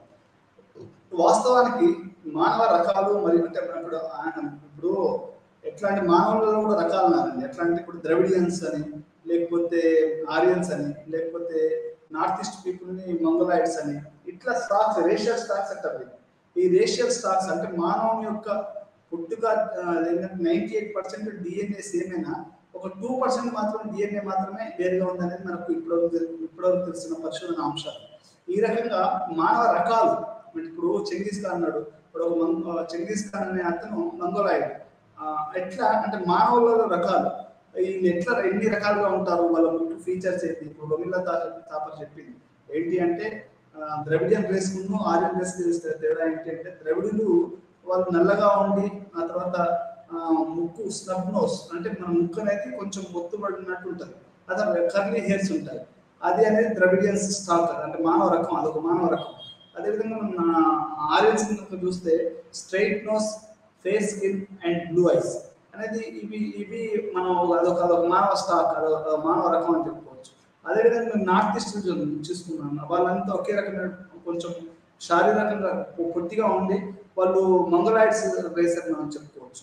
అంటే ఈ రకంగా మానవ రకాలు ఎన్ని రకాలైనటువంటి మానవ అసలు ప్రీ హిస్టరీ కూడా వాళ్ళకు ఆర్కియాలజీ ఆ తర్వాత అంటే పురాతత్వ శాస్త్రవేత్తలు ఆర్కియాలజీ ఇట్లాంటివన్నీ కూడా ఏ విధంగా ఉన్నాయనేది మానవ శాస్త్రంలో ఒక భాగంగా వస్తున్నాయి. ఇట్లా అసలు ఎప్పుడు తొలి మానవుడు ఎప్పుడు పుట్టాడు, ఆ తర్వాత అగ్ని ఎప్పుడు కనుక్కున్నాడు, ఇట్లా మొత్తం మానవ శాస్త్ర మానవుని యొక్క పరిణామ క్రమాన్ని అది చార్లెస్ డార్విన్ తోటి అది మనకు ఇంకెక్కువగా యొక్క చార్లెస్ డార్విన్ యొక్క evolutionary process of human kind అంటే మానవుడు ఈ యొక్క కత్తి పట్టుకొని అట్లా తర్వాత ఈ గడ్డాలను తీసి నీట్ గడ్డం చేసుకొని వచ్చాను నేను క్లాస్కి. అంటే అది అంతమంది గడ్డం పెట్టుకుని ఉండేవాళ్ళు. మన కార్ల్ మార్క్స్ చూస్తే కూడా ఆయన కూడా గడ్డం ఉండేది, వేరే వాళ్ళు కూడా రకరకాల మీరు చూస్తే 18వ 19వ శతాబ్దంలో కూడా చాలా మంది గడ్డాలు పెట్టుకుని ఉండేవాళ్ళు. ఇప్పుడు మళ్ళీ యూత్ కొత్తగా మళ్ళీ గడ్డాలు పెట్టుకుంటున్నారు, ఫ్యాషన్ ఉంది, అది వేరే అనుకోండి. ఇట్లా మానవుడు అనేవాడు పూర్తిగా ఎట్లా అభివృద్ధి చెందాడు, ఏ రకంగా అభివృద్ధి చెందాడు అనేది పూర్తిగా ఇది బహుళ అంశాలతో మానవ అభివృద్ధి శాస్త్రాన్ని అది వాళ్ళు ఆంథ్రోపాలజిస్టులు మాట్లాడతారు. దీనికి ఒక పునాది ఏంటి అంటే మనం ముఖ్యంగా చెప్పుకోవాలంటే చార్లెస్ డార్విన్ చేసినటువంటి ఈ యొక్క ఎవల్యూషన్ ఆఫ్ స్పీసీస్ అనేది మొత్తం మానవ యొక్క ఆలోచనని మార్చిందని చెప్పుకోవచ్చు. ఎట్లా అంటే మనకు ఈ రోజు చెప్తున్నటువంటి ఆధునిక శాస్త్రవేత్తలు కూడా డార్వినియన్ సిద్ధాంతం అంటే సర్వైవల్ ఆఫ్ ది ఫిటెస్ట్. ఇప్పుడు ప్రకృతి ఉందండి, ప్రకృతిలో ఎవడు జీవిస్తాడు ఎవడు మరణిస్తాడని ఎట్లా చెప్పాలి అంటే ఆయన ఏమంటాడు అంటే ఎవడైతే బలంగా ఉండి వేరే జాతి అని చేస్తారో వాడే సర్వైవల్ ఆఫ్ ది ఫిటెస్ట్. ఎవడైతే అన్ని రకాల మానసికంగా శారీరకంగా ఉంటాడో వాడు చేస్తాడు, వాడు బతకగలుగుతాడు అనేది చార్లెస్ డార్విన్ చెప్పాడు. ఇప్పుడు జిరాఫీ అనేది ఎందుకు తన తల పెద్దగా అయింది అంటే ఆయన ఏం చెప్తాడు అంటే ఇప్పుడు ఒక జంతువులు తాను బతికే క్షణంలో అవి ప్రకృతి మీద ఆధారపడితే అది అందే టైంలోనే ఇప్పుడు దాని యొక్క తలను అది ఎక్కడనో చిటాకున్నటువంటి దాన్ని ఒక పండుగ తినాలనుకుంటే జిరాఫీ దాని మెడల్ సాగదీసి అక్కడ పండుగ తింటారు. అంటే ఇది సర్వైవల్ లో భాగంగానే ఇది జరిగింది అనేది మన యొక్క చార్లెస్ డార్విన్ చెప్తారు. మరి అది ఎంతవరకు కరెక్ట్, అసలు చార్లెస్ డార్విన్ సిద్ధాంతం ఇంకా నడుస్తుందంటే ఇప్పుడు అది డార్విన్ సిద్ధాంతం నడవకపోవచ్చు. ఎట్లా అంటే ఈరోజు మనిషి యొక్క వెల్ఫేర్ అనేది చాలా ముఖ్యం. చార్లెస్ డార్విన్ సిద్ధాంతాన్ని చాలా మంది ఈరోజు ఆధునిక శాస్త్రవేత్తలు కొట్టేస్తున్నారు. సర్వైవల్ ఆఫ్ ది ఫిటెస్ట్ అంటే బలం ఉన్నాడు బతకాడు అనేది ఏం లేదు. డెమోక్రసీలో ఏంటంటే వీకెస్ట్ ఆఫ్ ది వీక్ వాళ్ళకు కూడా ఇక్కడ సోషల్ వెల్ఫేరిజం అనేది ఉంటుంది అనేది కూడా మనకి ఇక్కడ అర్థమవుతుంది. అంటే చార్లెస్ డార్విన్ సిద్ధాంతాన్ని చాలా మంది ఈ మానవ పరిణామ క్రమం అనేది చాలా వరకు ఉపయోగపడ్డది. మానవ సమాజ ఆంథ్రోపాలజీ పుట్టుక వెనకాల కూడా దాని యొక్క ప్రభావం చాలా ఎక్కువగా ఉంది. సోషియాలజీ కూడా అది ఇప్పుడు మన స్పెన్సర్ ఉన్నాడు, హెక్టర్ స్పెన్సర్ అని, ఆయన ప్రిన్సిపల్స్ ఆఫ్ సోషియాలజీ అని రాశారు. దానికి డార్విన్ యొక్క సిద్ధాంతం అంటే ఎట్లా పనిచేస్తుంది అనేది కూడా డార్విన్ అనే సోషల్ ఎవల్యూషన్ ఆఫ్ స్పీసీస్ అని అంటే ఒక పెద్ద ఒక పునాదేశాలు అని చెప్పుకోవచ్చు. ఆ యొక్క శాస్త్రాలు మానవాభివృద్ధి శాస్త్రం కానీ సోషియాలజీ అని పుట్టడానికి ఒక పెద్ద పునాదేశేసి అది అది తప్ప ఒప్ప అనేది మనం తర్వాత మాట్లాడుకుందాం. కానీ అది ఒక పునాదిగా ఉపయోగపడ్డది. మానవుడు అభివృద్ధి ఎట్లా చెందింది అనేది కూడా చార్లెస్ డార్విన్ రాసినటువంటి పుస్తకం మానవాభివృద్ధి శాస్త్రానికి చాలా ఎక్కువగా ఉపయోగపడ్డది మనం చెప్పుకోవచ్చు. ఈ అంశాన్ని మానవ జాతి యొక్క సంపూర్ణ అధ్యయనాన్ని పరిగణించడం, మానవులు ఒక జాతిగా పరిణామం చెందారు మరియు అన్ని ఇతర సహజ జాతులు మరియు దిగ్విజయాలు వాళ్ళు అదే సహజ చట్టాలను అనుసరిస్తారు అనే అవగాహనలో ఇది ఉద్భవించింది. అంటే all human beings have equal legal కానీ అందరికీ సమానం అనేది ఒక కాన్సెప్ట్ నుంచి ఆంథ్రోపాలజీ పుట్టిందని మనం చెప్పుకోవచ్చు. మొదటి దశ తత్వవేత్తలు ఇంతకుముందు చెప్పాను, ప్రతి 2 సబ్జెక్టుల వెనుక 3 దశలు ఉన్నాయి. ఒకటి ఏంటంటే ఫస్ట్ సెకండ్ అది అరిస్టాటిల్ నుంచి రెండో దశ హాబ్స్, మూడో దశ కార్ల్ మార్క్స్ గురించి చెప్పుకున్నాం. మొదటి దశ ఏంటంటే ఈ ఆంథ్రోపాలజీ వెనుకాల 1725 నుంచి 1840 తత్వవేత్త శాస్త్రవేత్తలు చరిత్ర నుండి మనిషి, మా సమాజం మరియు నాగరికత యొక్క అధ్యయనాన్ని వేరు చేయడంలో విజయం సాధించారు. తత్వవేత్త శాస్త్రవేత్తలు చరిత్ర నుండి మనిషిని, సమాజాన్ని మరియు నాగరికత యొక్క అధ్యయనం వేరు చేయడంలో విజయం సాధించారు. అంటే ఏంటి అంటే ఇవి ఒక్కొక్కటి ఒక్కొక్క ప్రత్యేకంగా చదవవలసినటువంటి విషయాలు. చరిత్ర కానివ్వండి, మనిషి అనేవాడే దానికి ఒక ప్రత్యేకమైన శాస్త్రమే అవసరం. ఇప్పుడు వాడు మధ్యయుగాలలో ఎట్లా ఉన్నా అదంతా తర్వాత విషయం. అసలు మనిషి పుట్టుక, పెరుగుదల, నింపు ఇవన్నీ అంటే మనిషిని ఒక ప్రత్యేకంగా చదవడం అనేది ఆంథ్రోపాలజీ ద్వారానే అది సాధ్యమైంది. ఇది ఇక్కడ ఏమంటున్నాడు అంటే తత్వవేత్తలు వీటిని ఇప్పుడు హెరిడిటరీస్ అనేది 3-4 శాస్త్రాలకి అతని తండ్రిగా ఉన్నాడండి. ఎట్లా అంటే ఆయన ఎథ్నోగ్రఫీగా అతని తండ్రి, ఆ తర్వాత చాలా సైన్సెస్ కూడా హెరిడిటరీస్ అతని తండ్రి, చరిత్రకు కూడా హెరిడిటరీసే తండ్రి అని చెప్తారు. అంటే తర్వాత శాస్త్రవేత్తలు ఏం చేశారంటే దీన్ని విడగొట్టారు. ఎట్లా అంటే అసలు ఒక్కొక్క దానికి ఒక ప్రత్యేక శాస్త్రాన్ని అభివృద్ధి చెందారు. ఎట్లా అంటే హెరిడిటరీస్ ఆ ప్రాథమిక కాలంలో ఒక 4-5కి తండ్రి కావచ్చు, కాకపోతే తర్వాత శాస్త్రాలు అభివృద్ధి చెందాయి, ఒక ప్రత్యేకమైనటువంటి శాస్త్రాలు అభివృద్ధి చెందాయి. ఇక్కడ శాస్త్రవేత్తలు కొంచెం విజయం సాధించారని చెప్పుకోవచ్చు. ఎట్లా అంటే ఒక్కొక్క దాన్ని ఒక ప్రత్యేకమైనటువంటి శాస్త్రంగా అభివృద్ధి చేయడంలో ఈ యొక్క శాస్త్రవేత్తలు విజయం సాధించారని మనం ఇక్కడ అర్థం చేసుకోవాలి. ఇది మొదటి దశ. రెండో దశలో ఏం జరిగింది అనేది కూడా మనం తెలుసుకుందాం. సామాజిక రెండో దశలో థర్మోడైనమిక్స్ మరియు డార్విన్ ఎవల్యూషన్ థియరీ అనేది ఇది పరాకాష్ఠకు వచ్చిందని చెప్పుకోవచ్చు.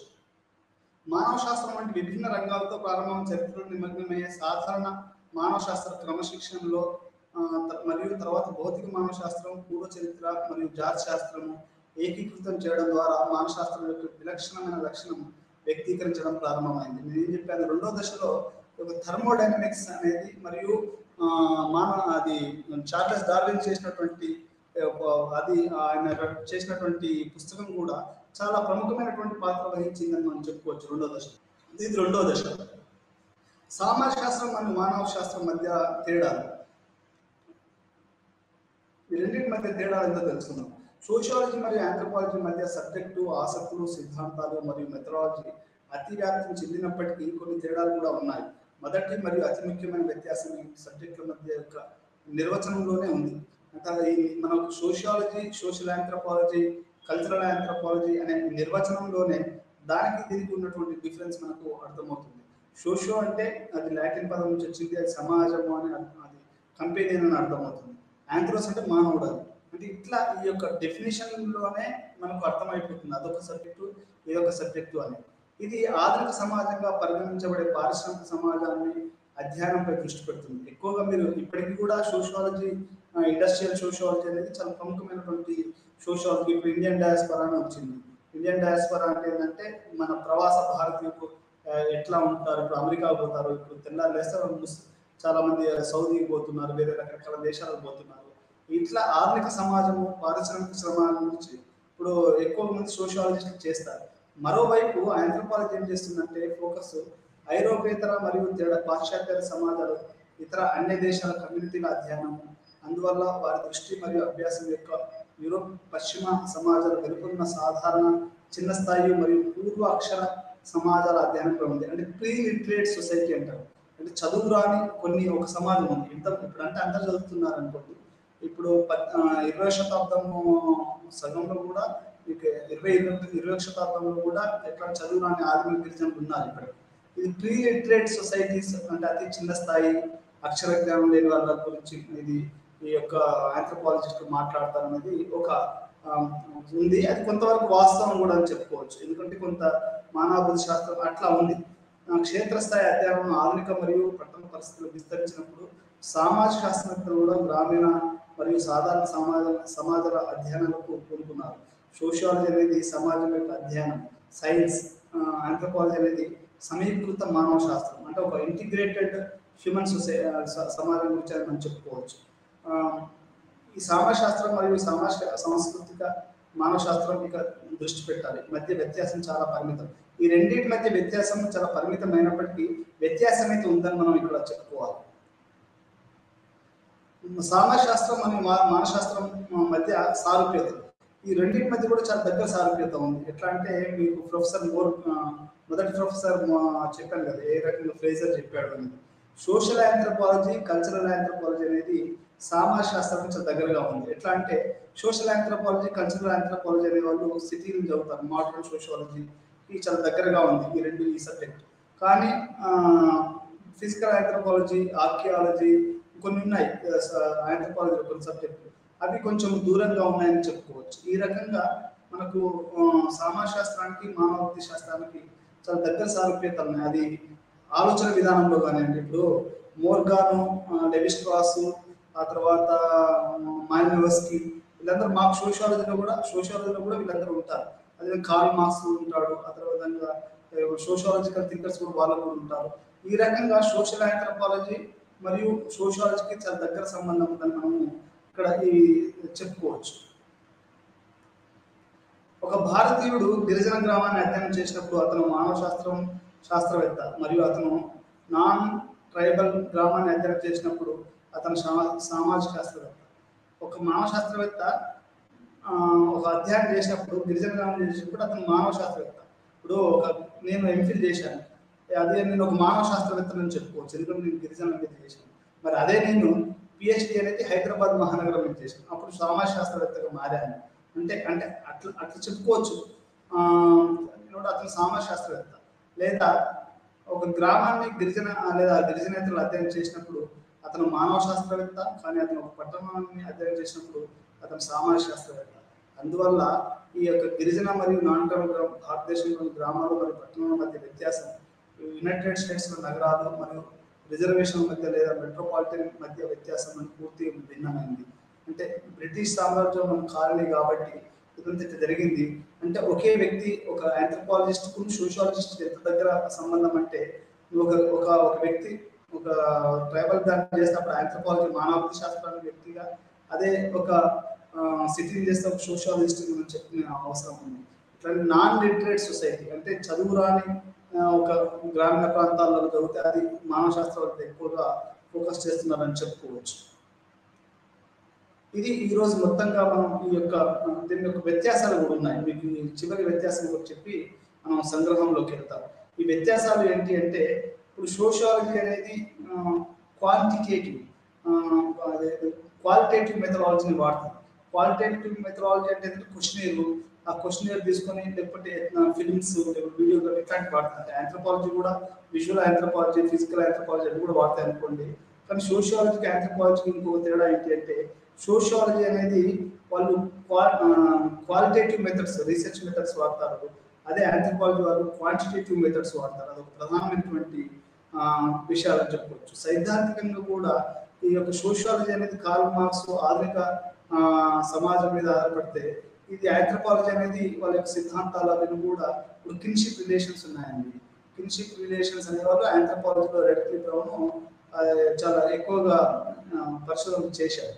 అదేవిధంగా సోషియాలజీకి సోషియాలజీ క్వాలిటేటివ్, ఇదేమో క్వాంటిటేటివ్ అని చెప్పుకోవచ్చు. మెథడాలజీ వైజ్గా చెప్తున్నాను. సైద్ధాంతిక పరంగా కూడా చాలా తేడాలు ఉన్నాయని చెప్పుకోవచ్చు. అంటే రెండు కలుస్తాయి, కానీ వ్యత్యాసాలు కూడా మనం చూసుకోవాలి. ఈ రకంగా ఇప్పుడు కల్చరల్ ఆంథ్రోపాలజీ, సోషల్ ఆంథ్రోపాలజీ మాత్రము సోషాలజీకి చాలా దగ్గర సంబంధం కలిగి ఉంది. అదే ఫిజికల్ ఆంథ్రోపాలజీ, ఆర్కియాలజీ అనేది కొంచెం దూరంగా ఉన్నాయని మనం చెప్పుకోవచ్చు. ఈ రకంగా సోషాలజీకి మరియు ఆంథ్రోపాలజీకి సంబంధాలు ఉన్నాయనేది ఈరోజు మనం పాఠాలు తెలుసుకున్నాం. చివరిగా సాంఘిక మానవ శాస్త్రంతో సాంఘిక శాస్త్రం యొక్క సంబంధానికి నిజానికి చాలా దగ్గరగా ఉంది. రెండు విభాగాలు చాలా దగ్గరగా ఉన్నాయి. ప్రత్యేకించి పరిధి, ఆసక్తి ఉన్న ప్రాంతాలు, సిద్ధాంతాలు, పద్ధతి మరియు అభ్యాసం చేయడంలో వేరు చేయడం కష్టం. ఎందుకంటే ఈ రెండింటి కూడా దగ్గరగా ఉంది. కవల పిల్లలు అని చెప్పుకోవచ్చు. వారు ఉద్భవించిన సాంప్రదాయం కూడా విచారణ యొక్క దాని యొక్క దృష్టాంతం చాలా కలయికను కలిగి ఉందని మనము సామాజిక శాస్త్రము, సామాజిక మానవ శాస్త్రం కూడా అధ్యయనం చేయడంలో ఈ రెండు సైద్ధాంతిక విషయాలు కానివ్వండి, ఇవి ఎక్కువగా కూడా కలిసి ఉన్నాయని చెప్పుకోవచ్చు. సాంఘిక మానవ శాస్త్రాన్ని చాలా మంది పండితులు సామాజిక శాస్త్రంతో లేదా సామాజిక శాస్త్రంలో ఒక శాఖగా పరిగణించారు. ఇది భాగంగా ఫ్రేజర్ మొదటి సోషల్ ఆంథ్రోపాలజీ ప్రొఫెసర్ ఆయన డిఫైన్ చేశాడు. ఎందుకంటే థ్రస్ట్ ఏరియా ఏదైతే పరిశోధన అంశాలు ఉంటాయో ఆ రెండింటికి సేమ్ ఉన్నాయి. సోషల్ ఆంథ్రోపాలజీకి సోషాలజీకి దగ్గరగా ఉన్నాయి. పద్ధతులు కూడా, అంటే పరిశోధన పద్ధతులు కానీ సిద్ధాంతాలు కానీ ఈ రెండు కూడా సోషల్ ఆంథ్రోపాలజీ యొక్క థ్రస్ట్ ఏరియాస్, పద్ధతులు, సిద్ధాంతాలు ఇవన్నీ కూడా దగ్గర ఉండడం వల్ల ఈ రెండు కూడా చాలా సారూప్యతలు కలిగి ఉన్నాయి. అదేవిధంగా విభేదాలు కూడా కలిగి ఉన్నాయి. ఏంటంటే క్వాంటిటేటివ్, క్వాలిటేటివ్ మెథడాలజీ దగ్గర విభేదాలు కలిగి ఉన్నాయి. చాలా విషయాలలో ఈ యొక్క సోషియాలజీ, ఆంథ్రోపాలజీ అంటే ఎక్కువ సిమిలారిటీస్ కలిగి ఉన్నా, దాంట్లో ఇంకొన్ని సబ్జెక్ట్స్ కొంత సిమిలారిటీ కలిగి ఉన్నా, అదేవిధంగా ఇది కొంచెము ఇది కొంచెము విభేదాలు కూడా ఉన్నాయని చెప్పుకోవచ్చు. ఇంతకుముందు చెప్పినట్టు ఇదేమో పూర్తిగా ఆధునిక సమాజం మీద, సినిమాల మీద, జెండర్ ఇష్యూస్ మీద, చైల్డ్ లేబర్ మీద ఇట్లా వాటి మీద మాట్లాడితే, ఆంథ్రోపాలజీ అనేది pre literate societies, kinship studies, thrust areas చాలా డిఫరెంట్గా ఉంటాయి. వాళ్ళ ఎథ్నో మెడిసినల్ ప్రాక్టీసెస్ అంటే ఆంథ్రోపాలజీ ఎక్కువ ఫోకస్ చేస్తుంది, ఆర్కియాలజీ మీద ఫోకస్ చేస్తుంది, ఫోరెన్సిక్ దాని మీద ఫోకస్ చేస్తుంది. ఇట్లా ప్రీ లిటరేట్స్ ఇప్పటికీ మన భారతదేశంలో కానివ్వండి, ఇప్పుడు ఎక్కడో ఉన్నటువంటి అతను వచ్చేసేసి ఆదిలాబాద్ గోల్స్ మీద చేశాడు.